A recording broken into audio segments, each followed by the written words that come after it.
ये कार्यक्रम सत्य घटनाओं से प्रेरित है। जिनके साथ ये घटनाएं घटी उसकी वास्तविकता उन्हीं तक सीमित है।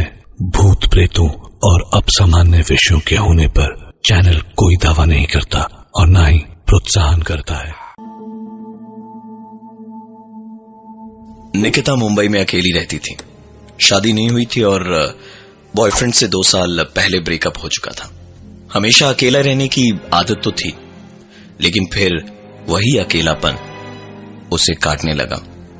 एक फ्रेंडशिप क्लब का ऐड देखा और वहां दिए नंबर पे फोन किया तो धीरे धीरे रवीश नाम के एक लड़के से बातचीत शुरू हुई और बहुत जल्द दोस्ती में यह बातचीत तब्दील हो गई। 2 महीने बाद पहली बार उसने रवीश से मिलने की सोची और एक डेट फिक्स हुई 21 नवंबर। निकिता टाइम से 5 मिनट पहले ही पहुंची और देखा रवीश बेचैन सा बैठा वहां बार बार घड़ी की तरफ देख रहा था। निकिता के वहां पहुंचते ही जैसे रवीश का चेहरा खुशी से लाल हो गया। निकिता के लिए एक बड़े से बॉक्स में वो गिफ्ट लाया था। निकिता ने उसके सामने ही बक्से को खोला। उसमें एक बड़ा सा एकदम असली सा दिखने वाला एक स्टफ टॉय डॉग था। जल्दी जल्दी डिनर खत्म करके काफी देर तक दोनों नरीमन पॉइंट पे बैठे और फिर बैंड्रावर्ली सीलिंग से जब निकिता ड्राइव करके घर वापस जा रही थी तो अपनी गाड़ी में सिर्फ रवीश के डिओड्रेंट की महक उसे आ रही थी। पता नहीं क्यों बड़ा अजीब सा महसूस हो रहा था उसे। जिस गाड़ी में रवीश बैठा ही नहीं उसमें उसके डिओ की महक कहां से आ रही थी। रवीश के डिओ की महक इतनी तेज थी मानो जैसे वो उसके बगल वाली सीट पे ही बैठा हो।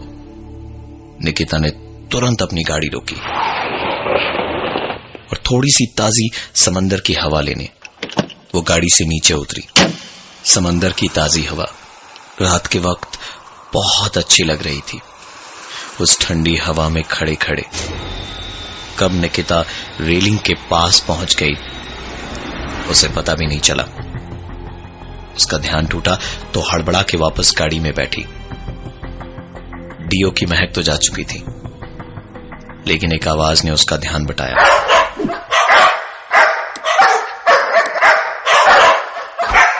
निकिता ने पीछे देखा तो वही स्टफ टॉय डॉग पिछली सीट पे रखा था। निकिता ने वो टॉय डॉग उठाया और सीधा समंदर में फेंक दिया। रात का वक्त था और ट्रैफिक भी बाकी दिनों से थोड़ा कम ही था।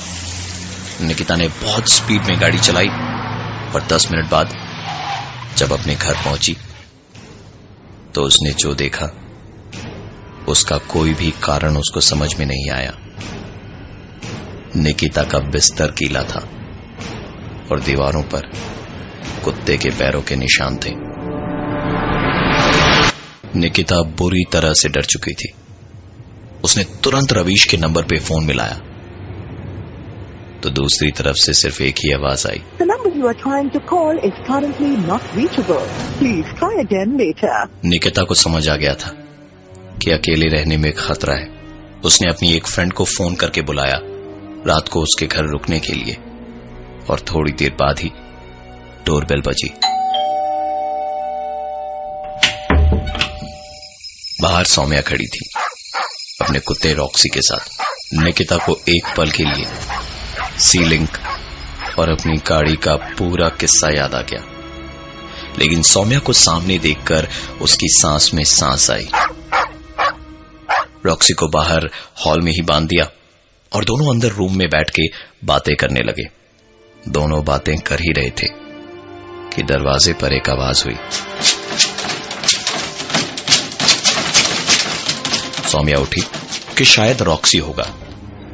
सौम्या ने जितना रूम का दरवाजा खोला, कमरे के अंदर के बाथरूम का दरवाजा भी उतना ही अपने आप खोला। पता नहीं निकिता को क्या सूझी कि वो जोर से चिल्लाई, सौम्या बंद कर दे दरवाजा, जल्दी बंद कर दे। सौम्या ने झट से दरवाजा बंद किया और जब दरवाजा बंद किया तो साथ ही बाथरूम का दरवाजा भी बंद हुआ। अब की बार दरवाजा खुरचने की आवाज बाथरूम से आ रही थी। दोनों ने हिम्मत करके उस कमरे का दरवाजा खोला और दूसरे रूम में चले गए। दूसरे कमरे में जाकर दोनों लेटे कि तकरीबन 5 मिनट के बाद निकिता का फोन बजा। कॉल किसी अननोन नंबर से था। फोन उठाने पर दूसरी तरफ से आवाज आई, मैंने इतने प्यार से तुम्हें गिफ्ट दिया और तुमने उसे फेंक दिया। कितनी ठंड लग रही होगी उसे पानी में। मैं थोड़ी देर में ना तुम्हारे घर आता हूं।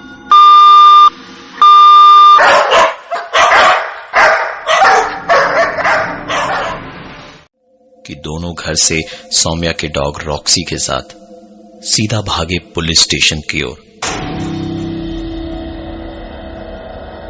गाड़ी तकरीबन 60 की स्पीड से चल रही थी और गाड़ी का रेडियो भी ऑन था। रेडियो पे आती एक आवाज ने निकिता का ध्यान अपनी ओर खींचा। आइए देखते हैं कि हमारे साथ में हमारे अगले कॉलर कौन है। हेलो। दूसरी तरफ से आवाज आई, मेरी दोस्त ने मेरा दिया हुआ गिफ्ट समंदर में फेंक दिया। आप ही बताइए क्या करूं मैं। रेडियो जॉकी ने उसे समझाया कि हो सकता है कि वो आपसे दोस्ती नहीं रखना चाहती हो, या ऑलरेडी उसकी जिंदगी में कोई होगा जिसकी वजह से उन्होंने ऐसा किया। हाँ, सही कह रहे हैं आप। मैं बात करता हूं उससे, पर अभी तो वो रास्ते में गाड़ी चला रही होगी। ये रवीश की आवाज थी। रवीश की बात खत्म ही हुई थी कि निकिता के माथे से पसीना निकलना शुरू हुआ और उसकी गाड़ी चलना बंद हो गई। और साथ ही शुरू हुआ निकिता के फोन का बजना, जिस पे फोन रवीश का आ रहा था। बीच रास्ते में ऐसी हालत में जान पे बनी हो और गाड़ी रुक जाए तो क्या हाल होता है, ये फिल्मों में देखने के बाद आज पहली बार निकिता अपने साथ महसूस भी कर पा रही थी। निकिता की गाड़ी आए दिन खराब होती रहती थी और उसे गाड़ियों के बारे में बहुत कुछ पता था। इसलिए गाड़ी में क्या खराबी है ये देखने के लिए निकिता गाड़ी से नीचे उतरी। निकिता के गाड़ी से उतरते ही उसे ऐसा लगा मानो कई सारे कुत्ते उसके ऊपर झपट पड़ेंगे। अंधेरे में कुत्तों की चमकती हुई आंखें और गुर्राने की आवाजें किसी पत्थर दिल को भी डरा देती। निकिता तो शहर में रहने वाली लड़की थी। वो झट से गाड़ी में वापस बैठ गई। निकिता ने गाड़ी दोबारा स्टार्ट करने की कोशिश करी, पर गाड़ी स्टार्ट होने का नाम नहीं ले रही थी और फोन पे लगातार रवीश का फोन आया जा रहा था। इस बीच 2-3 कुत्ते उसकी गाड़ी की बोनट पे चढ़ गए और शीशे में झांक के भौंकने लगे। निकिता ने पहले तो जोर जोर से चिल्लाना शुरू किया। जब कुछ भी नहीं हुआ तो उसने गाड़ी में ही रखे लकड़ी के टुकड़े को उठाया। इस बीच निकिता का फोन लगातार बजे ही जा रहा था। सौम्या के लाख मना करने पर भी निकिता कुत्तों को भगाने के लिए गाड़ी से नीचे उतरी और उसके बाद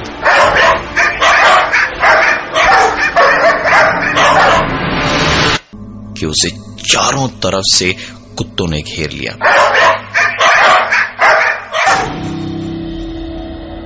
आंख खुली तो निकिता हॉस्पिटल में थी। उसे काफी चोट आई थी, लेकिन कोई अनजान जिससे बस 2 महीने की बातचीत थी और एक मुलाकात, वो उसके साथ ऐसा क्यों करेगा, इसका कोई भी जवाब निकिता के पास नहीं था।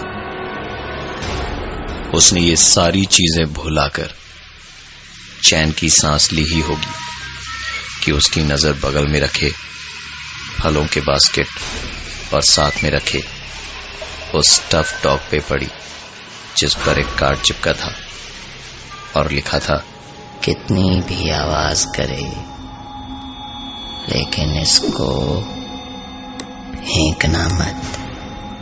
फेंका तो हॉस्पिटल से भी आगे पहुंचोगे इस बार।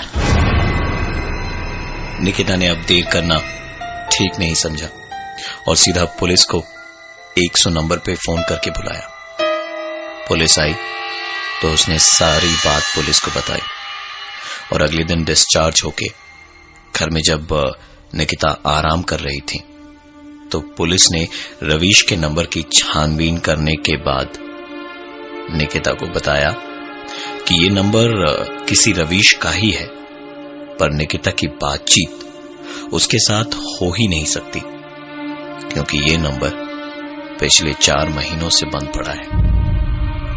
दरअसल रवीश की मौत एक एक्सीडेंट में हुई थी जब रात को वो अपने कुत्ते को घुमाने के लिए निकला था। सब कुछ सुनने के बाद निकिता चाह के भी पुलिस को कुछ नहीं बोल पाई क्योंकि आज से 4 महीने पहले एक रात जब एक पार्टी से निकिता लौट रही थी, एक आदमी अपने कुत्ते को घुमाते वक्त उसकी गाड़ी से टकरा गया था। निकिता भी नशे में थी तो हिट एंड रन के केस से डर के वो वहां से भाग गई थी। रवीश वही आदमी था। निकिता को ये पता चलते ही उसके हाथ पांव ठंडे पड़ गए थे। डर भी इतने किस्म का हो सकता है ये उसने कभी नहीं सोचा था। उसने अपने किए की माफी मांगने के लिए दोबारा एक कोशिश की। कॉल लॉग में से रवीश का नंबर ढूंढ के उसने बार बार रवीश को फोन मिलाया और जब फोन कनेक्ट हुआ तो निकिता ने वहां से हेलो सुनने का भी इंतजार नहीं किया, सीधा बोलना शुरू कर दिया। उस रात हुई सारी बात निकिता ने खुद ही बताई और बार बार अपनी गलती की माफी मांगती रही, रोती रही, गिड़गिड़ाती रही और इस बीच उसके घर की डोरबेल लगातार बजती जा रही थी। जब निकिता का ध्यान टूटा तो उसने अपने घर का दरवाजा खोला।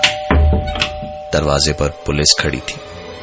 नजर डायल नंबर्स पे गई तो पता चला कि उसने किसी रवीश का नहीं बल्कि पुलिस का नंबर ही डायल किया था। शायद अब रवीश को गिफ्ट देने की कोई जरूरत नहीं थी।